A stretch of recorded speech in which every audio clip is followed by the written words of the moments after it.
All right, welcome back to another episode of Become a Calm Mama. I am Darlene Childress, and I am the host of this podcast.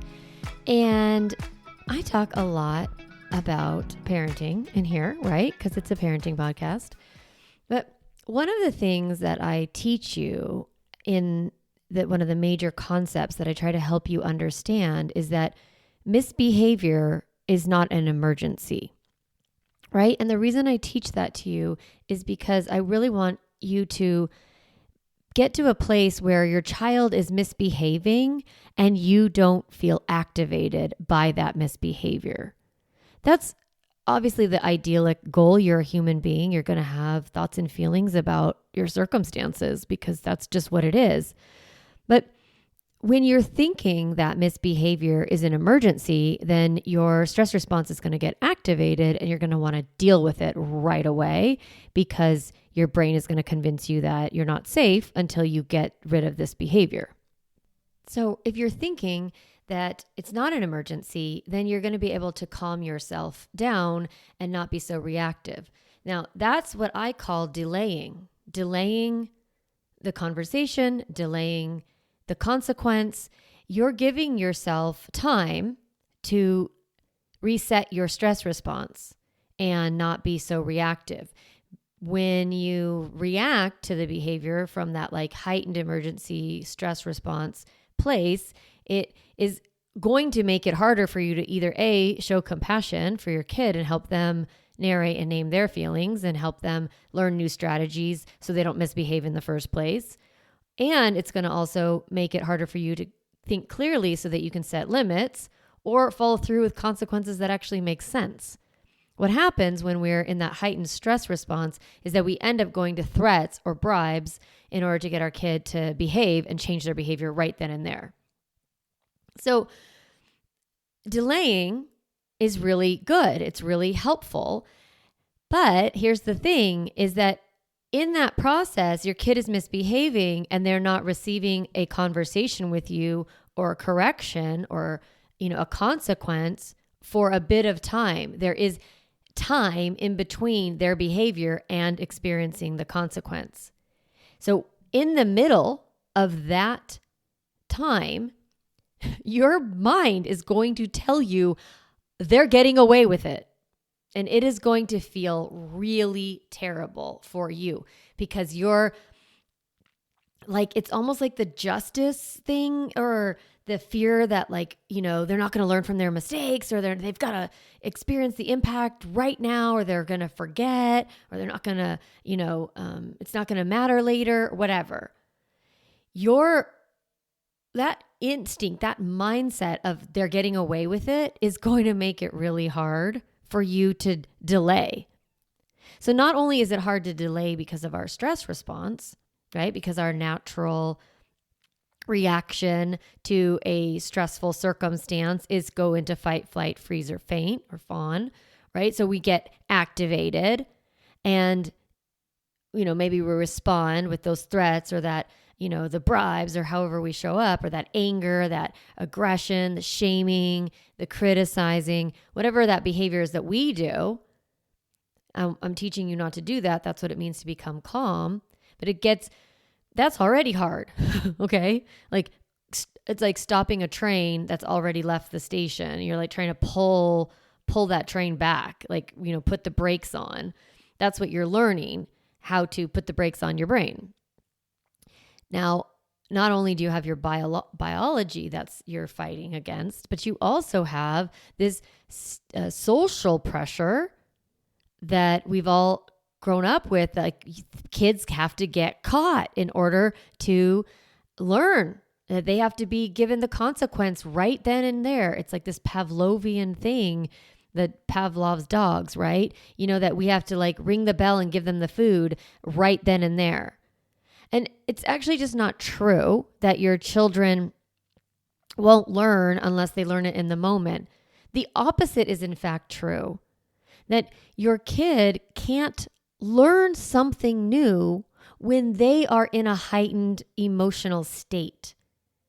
And the reason for that is because they are responding from parts of their brain that don't require what we call executive function, that they're working from the lower parts of the brain, the primal part and the limbic center, and they're in their stress response, or they're in their activated. It's not always stress for kids. It's also just like they're in the moment, right? They're just like so present in playing, or so present in, their experience, that they don't want to go brush their teeth. They don't want to go to bed. They don't want to put their shoes on. They don't want to go to school. All those things sound hard. And so then they do all of their delaying and their resistance strategies, and all their misbehavior comes up.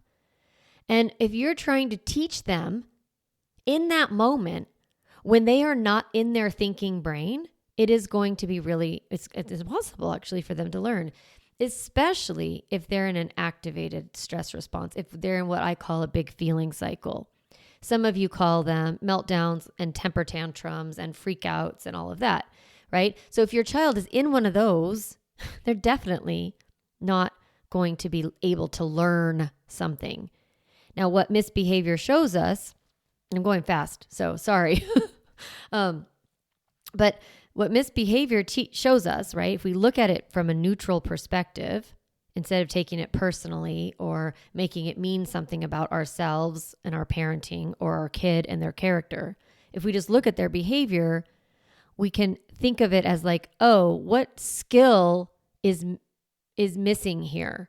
Like, if your child is missing the skill of delaying their gratification, then they're going to act more impulsively, and sometimes that might look rude. So we're going to look at their behavior and say like, oh, is this a skill that's missing? And when you are neutral and you can take a perspective of the behavior without getting involved right away, you'll be able to start seeing patterns. Oh, my child consistently isn't able to soothe themselves when they're going to bed. Oh, my child is, drags their feet whenever they're going to go to preschool or to kindergarten or to, wherever. I wonder if they're having some big feelings about school, and then you can coach them through those feelings. So delaying is so valuable because it helps us get some perspective and helps us see patterns and see what skills or what gaps our kids might be having. All right, so I want to give an example of this in real time. This is a story, I call it the popcorn story, and it actually happened to one of my clients. So she was going to do a family movie night. It's 2 kids and a mom and a dad. And she has 1 bag of microwave popcorn, and it's like whatever family size popcorn, but it's only 1 bag. So everyone has to share that 1 bag. And, it's like movie night, and, she's a really cute mom. So she like makes the popcorn and, gets everybody snuggled and then separates the popcorn into 3 bowls. And she says to her kids, listen, this bowl is mine, and I'm going to eat my own bowl. I don't want to share bowls with you, and I don't want you to eat any of my popcorn. So she sets a pretty clear boundary, right? The movie starts, and her youngest kid, right, like digs into the popcorn, and he's like, and runs out. And he immediately goes to mom's bowl and starts to eat her popcorn. I'm sure you can kind of picture this happening, right? Like your kid finishes theirs and then they just feel entitled to take yours. So mom gets mad, which is absolutely fine. She gets to have her feelings, but she goes in and she starts to lecture her son in that moment. Don't do that. That's my popcorn. That's very disrespectful. That's rude. I told you that we weren't sharing, right? She kind of goes into like this lecture mode. Well, then her son doesn't know how to handle the criticism. He didn't know how to delay his gratification in the first place, right? Control his impulse. So he starts digging into mom's bowl. Probably had forgotten that he wasn't entitled to it. Kids think they're entitled to our stuff all the time. And so he's in his headspace. Now he's getting criticized and he goes berserk. So he starts like getting kind of physical, right? He throws the remote, like, they pause the movie. He throws the remote. And so mom and dad are like, okay, that's enough. go to your room. Now, I'm sure you can relate to this moment. I'm sure you've had this where you're like, my kid ruins everything. I mean, if your kid's listening, sorry, you guys don't ruin anything. But if there's this feeling, right? Like, I'm going to create this family a special time. Like, we're going to do this thing. And then they have their feelings and like kids act out in the middle of it. And we get upset, right? And then we sort of, because we're mad, we sort of like dump right on top of them all of our thoughts and feelings about their behavior. And all of a sudden it turns into a shit show, right? So why I wanted to talk about the popcorn story, I have a lot of different ways that I talk about this story. But for today, I want to help you understand that I want you to think about this mama in the kitchen, making that popcorn, getting the movie ready, getting the blankets, turning on this like classic kid film she'd always wanted to watch with her kids. And how what she wanted was the feeling of that cozy moment, right? She wasn't all about the popcorn, actually.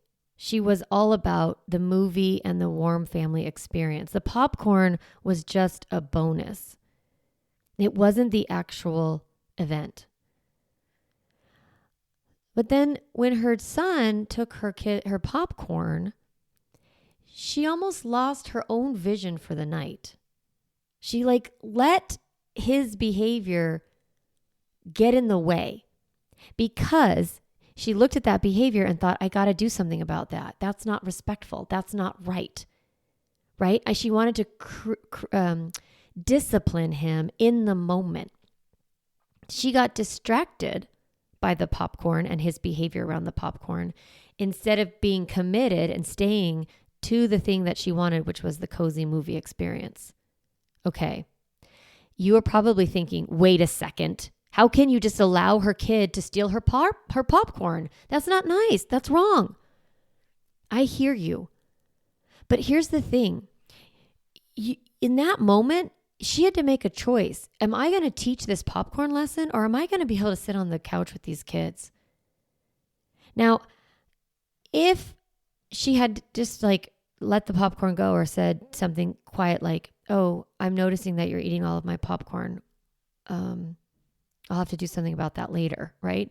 Delaying the consequence by saying, I'm going to have to do something about that, but not now because we're watching the movie. You can say that to your children. You can say, oh, this behavior doesn't work, but I'm not going to do something about it right now because we're doing this instead. Like, you don't have to interrupt the fun or interrupt the momentum of the morning or the momentum of the bedtime routine. You don't have to address every behavior in the moment. But when you do delay, your brain is going to tell you, I'm letting them get away with it. And so you can say, I'm not going to let you get away with this. I'm going to talk about this with you later. Because if you look at what happened here in the moment, the mom, she wasn't really prepared to teach the don't take my popcorn and respect personal property lesson, right? That's not where her headspace was. That wasn't the mom in the kitchen was not thinking, oh, I can't wait to do a teachable moment about my personal property and, sharing or whatever, or not sharing. She was actually ready for a quiet 2 hours with her kids. But her brain got stuck in that old pattern, that reactive pattern. She reacted to her kids' behavior from that place of anger and frustration, annoyance, and disconnection. But here's the thing. What was the actual result of those actions? She didn't get the movie night, right? And she missed the opportunity to make that plan, to delay that consequence and talk about respecting her bowl of popcorn later. Right? Like when we stay calm and we don't do a consequence in the moment, like, we'll go to your room or I'm taking away your iPad right now. I've done this before. This mom is like an example of all of us, right? So it's super, super common this, like, I do it, you do it, we all do it. But I really want you to see that if she had just been like, he is totally ripping my popcorn off, and I'm going to do something about this, but not now, because I want to watch this movie in peace. If she was able to delay that consequence or delay that conversation, then she can move the moment along, still get what she wants, and still use it as a teachable opportunity later. So how do you get clear? Like, how do you do this, right? I want you to think about, like, do I have the capacity to manage a consequence right now? Like, am I calm enough? Have I done connection yet? Do I have enough time to deal with the big feeling cycle that's going to come when they get their consequence? Like, doing a consequence on your time, on your terms, in a place where you want to do it, that has that's where a lot of peace comes from a family, where you kind of have a lot of influence, a lot of agency, a lot of power over how things go. But it means being able to delay your reaction and delay the consequence, and your brain is going to tell you they're getting away with it. And I want you to know that they're not getting away with it in the long term. So even if you dealt with it in the moment, if they're activated, you're going to like consequence them, and all they're going to do is either blame themselves or blame you. They're not actually going to be doing any thinking. They're not going to actually be taking any personal responsibility. That's why we want to wait until there's a little bit of space and time from when they did the thing, the behavior, to when they have the conversation about that behavior. Because in that time, you're neutral, you approach it calmly, and then also they're not in the emotion of it. So that's why we delay. But your brain is going to tell you, they're getting away with it. So one question that might come up is, you might be thinking like, okay, what if they're hurting someone? Like, what if they're actually doing something that causes harm? Yeah, no. Okay, we're not going to let people hit people and be like, I'm going to delay the consequence. Like, in your family, everybody stays safe. You are the leader. You are responsible. You have the responsibility to protect everybody. Not everything, okay? Things are not as important as people. I know it feels sometimes like, if your kid has the remote and they're about to throw it at the TV, like, I want you to be able to like walk over and say, I'm going to take this. Or you can be strong. You can be like, I'm going to hold on to this remote. Everything stays safe in this house. And use that strong voice and intercept the moment to prevent hurt for somebody, or if you can protect property, great. But what this happened was like, I don't know, the kid like threw the remote on the floor, and then the mom consequence and said, go to your room. Now, how would you have handled that in the moment? You would have said, listen, well, probably would have just said before, right when the popcorn thing happened, instead of doing the lecture, you'd say, I see that you're taking my popcorn. Sometimes I say to my kids, like, are you sure you want to do that? Because they know that most likely there will be a consequence later. So I'll say, are you sure? Are you okay? Like, what, you need to take my popcorn or whatever. Or just like, I see you're taking my popcorn. Okay, I did say don't do it. You're doing it. I'm making a note. You can just almost like a mark in time, like just point out like, okay, this is what you're doing right now. And I love to ask them, do you want to keep doing this? Let them correct themselves, right? Build that awareness. If they do, great. If they don't, it's fine too. And just be like, I'll do something about this later. Not in a threatening, mean way, not trying to control them, just a mark in time, like making a note.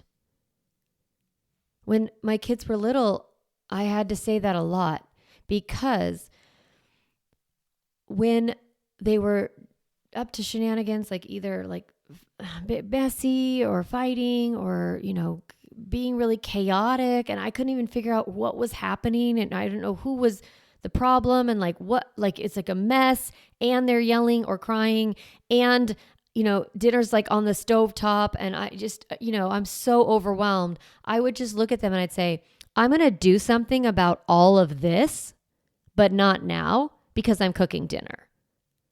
And I would say it like that way, very strong and slightly snarky because I couldn't manage my emotions completely then. So I would say, I also sometimes, like, you can't see me because it's a podcast, but I would take my hands and I'd be like, I'm going to do something about all of this. And I'd wave my hands all around wherever the chaos was. And I'd say, but not now because it's bedtime. I'm going to do something about all this, but not now because it's time to go to school. I'm going to do something about all this, but not now because I'm too upset. I'm going to do something about all this, but not now because I have to go to the bathroom. Okay? So if they are actually in the act of hurting someone and they're being, or about to damage somebody or something, not someone, or they're hurting someone, I want you to go in and do that hard no. And I teach the whole thing, the hard no, in episode 12. So it's called When Your Child is Aggressive. I encourage you to go back to that episode and listen to it because I teach you exactly how to intervene when someone's getting hurt. So if no one's getting hurt, you also can just say like, I'm going to do something about this later, but not now. Now, the question, right? Aren't they getting away with it? I'm going to put that question on you. I want to ask you, are you letting your kids get away with stuff?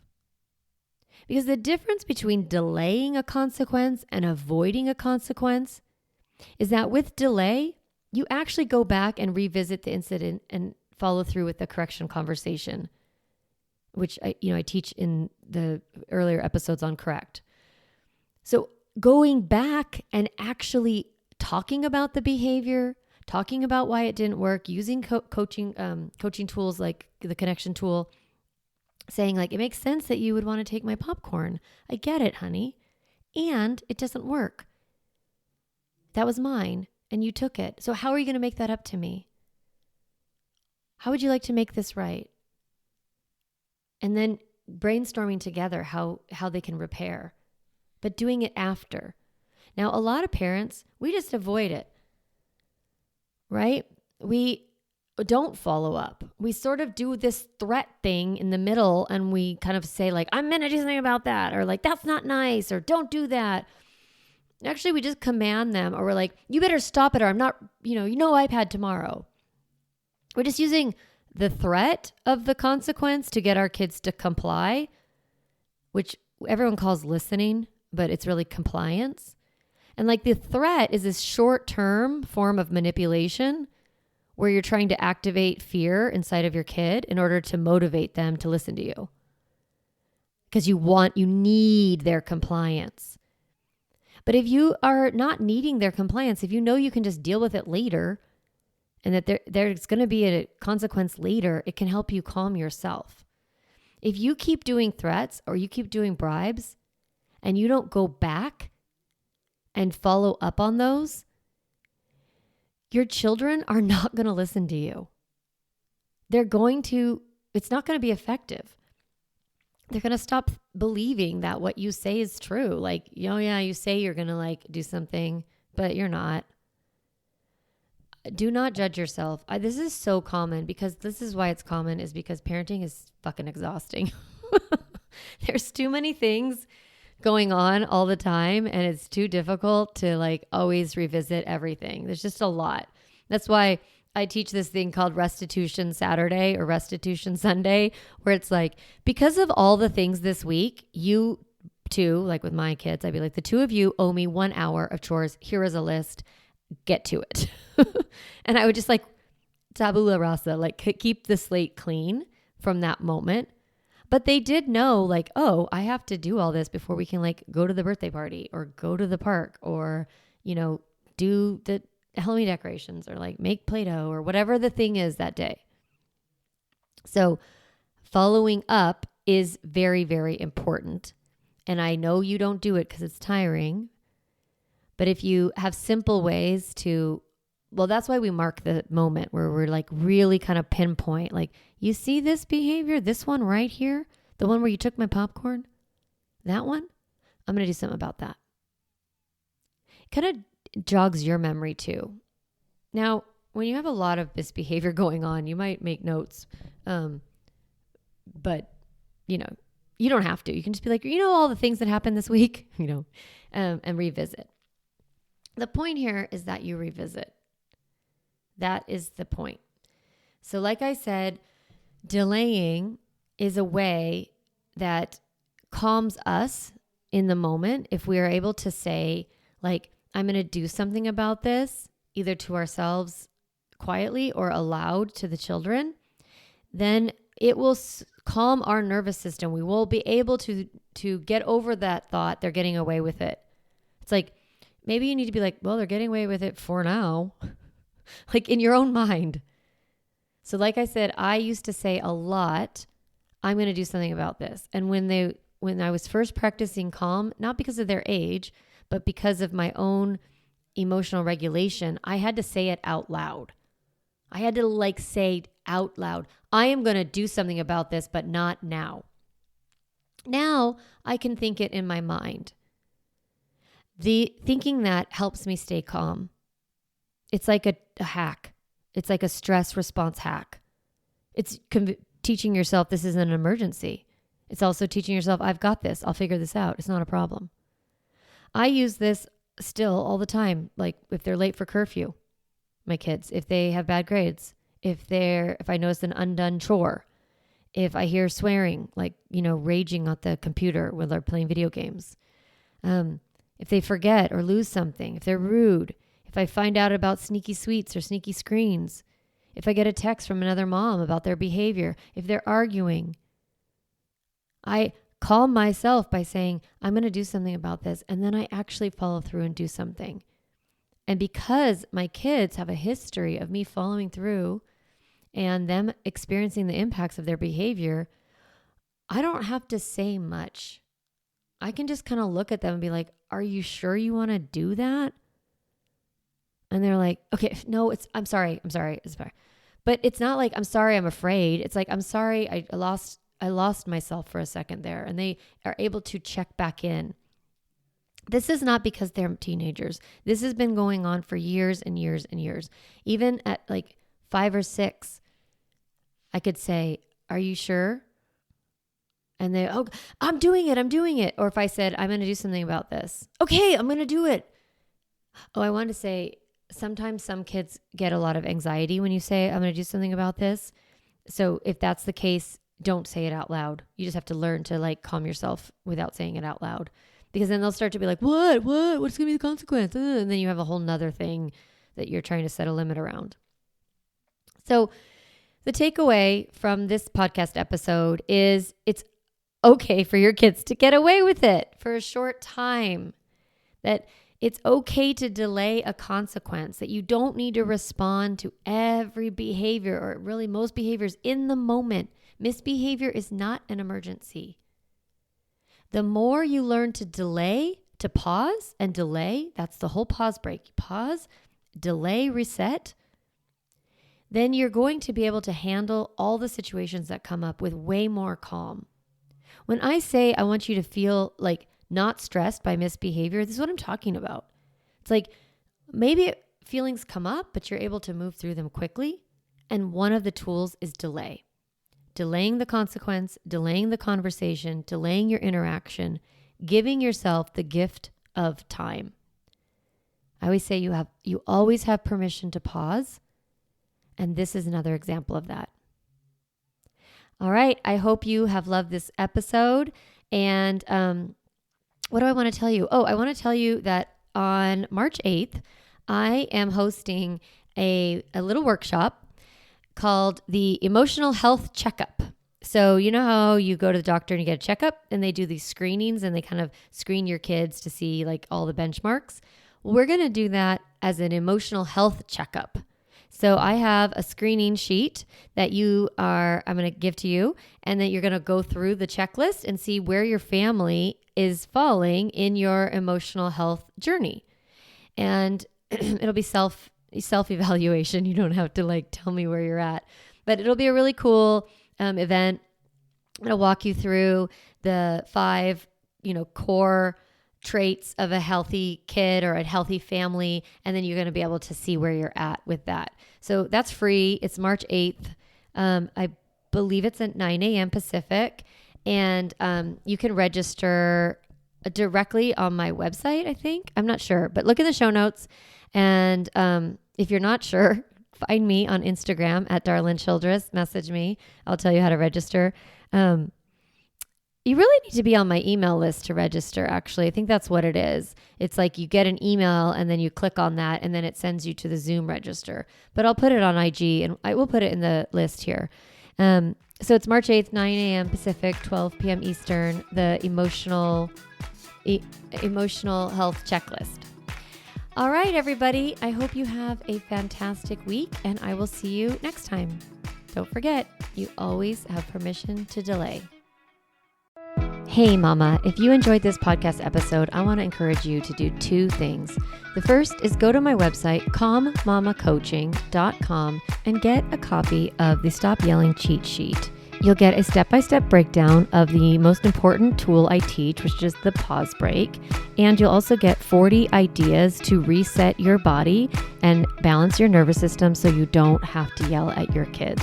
You can get a copy of that, again, at my website, calmmamacoaching.com/stop yelling. The other thing I'd love for you to do is go to Apple Podcasts and rate and review this podcast so that other moms can discover empowering and helpful, practical parenting strategies, just like you did today. Thanks so much for listening to the podcast. It means a lot to be in your ear every week and to support you on your parenting journey.